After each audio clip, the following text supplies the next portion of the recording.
കോവിലകം റോഡിൽ കാൽനടയാത്രയും ദുരിതത്തിൽ. പെരിഞ്ഞനം ഈസ്റ്റ് കോവിലകം റോഡിൽ യാത്രാ ദുരിതം. കഴിഞ്ഞ 4 വർഷത്തോളക്കാലമായി പൊട്ടിപ്പൊളിഞ്ഞ് വാഹനയാത്ര ദുഷ്കരമായ റോഡിൽ ഇപ്പോൾ കാൽനടയാത്ര പോലും സാധ്യമല്ലാത്ത അവസ്ഥയിലാണ്.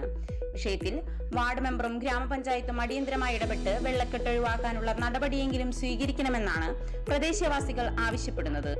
മഹ്മൂദിയ അറബി കോളേജ് മുതൽ കനാൽ വരെയുള്ള റോഡിൽ അങ്കണവാടി ടി ജംഗ്ഷൻ വരെ റീടാർ ചെയ്യുന്നതിന് മുൻപ് പഞ്ചായത്ത് ഭരണസമിതി ഫണ്ട് അനുവദിക്കുകയും ഇക്കഴിഞ്ഞ ജനുവരിയിൽ ഇത് സംബന്ധിച്ച് കോൺട്രാക്ടറുമായി പഞ്ചായത്ത് എഗ്രിമെന്റ് സൈൻ ചെയ്യുകയുമുണ്ടായി. പണി നടത്തുന്നതിന് സെപ്റ്റംബർ വരെ സമയം അനുവദിച്ചുകൊണ്ടായിരുന്നു എഗ്രിമെന്റ്. മഴയ്ക്ക് മുമ്പ് ചെയ്യണമെന്ന് പിന്നീട് പഞ്ചായത്ത് ആവശ്യപ്പെട്ടെങ്കിലും എഗ്രിമെന്റ് വ്യവസ്ഥ ചൂണ്ടിക്കാണിച്ച് കോൺട്രാക്ടർ പണികൾ നീട്ടിക്കൊണ്ടുപോവുകയാണുണ്ടായത്. എന്നാൽ മഴ ആരംഭിച്ചതോടെ വീണ്ടും സമയം നീട്ടിച്ചോദിക്കുകയാണ് കോൺട്രാക്ടർ. മഴ സമയത്ത് റോഡ് പണികൾ നിരോധിച്ചുള്ള കോടതി ഉത്തരവ് ചൂണ്ടിക്കാട്ടിയാണ് കരാറുകാരന്റെ ആവശ്യം. എന്നാൽ റോഡിന്റെ നിലവിലെ ശോചനീയാവസ്ഥ മുൻനിർത്തി വെള്ളക്കെട്ട് ഒഴിവാക്കാൻ അടിയന്തര നടപടി സ്വീകരിക്കണമെന്ന് കരാറുകാരനോട് പഞ്ചായത്ത് അസിസ്റ്റന്റ് എഞ്ചിനീയറും വാർഡ് മെമ്പറും ആവശ്യപ്പെട്ടതായി വാർഡ് മെമ്പർ പ്രവീൺ കമ്മാറ പറഞ്ഞു.